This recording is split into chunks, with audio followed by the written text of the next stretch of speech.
Кочанскиот суд бара да биде иземен од оценувањето на обвинителниот акт за пожарот во Пулс, поради законски пречки, потврдија за Телма од судот. Сите 5 мина судии досега постапувале при определување на мерки за обвинетите и не можат истите да одлучуваат и за обвинителниот акт, велат од судот повикувајќи се на Законот за кривична постапка. Основниот суд Кочани нема доволен број на судии кои може да одлучуваат за оцена на обвинителниот акт за предметот поврзан со пожарот во дискотеката Пулс.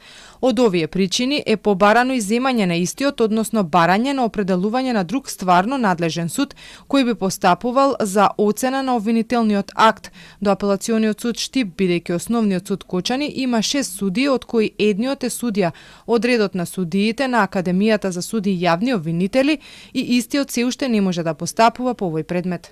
Од Штипска апелација за Телма велат дека ќе донесат одлука, откако ќе ги согледаат сите околности за тоа дали Кочанскиот суд може да постапува или не. Претходно ќе побараат мислење и од висшето обвинителство за пренесување на надлежност. Доколку Штипска апелација го прифати барањето на Кочанскиот суд, надлежноста може да ја пренесе на друг суд од истото апелационо подрачје. За надвор од ова подрачје може да одлучи само Врховниот суд. Другата можност е делегирање на судии. Но Кочанскиот суд уште пред трагедијата побарал од Судскиот совет да делегира судии за да може нормално да функционира. Судскиот совет пред еден месец делегираше само една судика од Велес да оди во Кочанскиот суд, но според информациите на Телма таа се жалела и Врховниот суд ја укинал одлуката. Со проблемите што ги има Кочанскиот суд се отвара и дилемата за тоа каде ќе се суди овој предмет со 34 обвинети.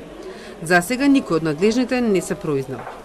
Деновиве, судот одлучува за мерките што ги предложи обвинителството заедно со обвинението за трагедијата во Кочани.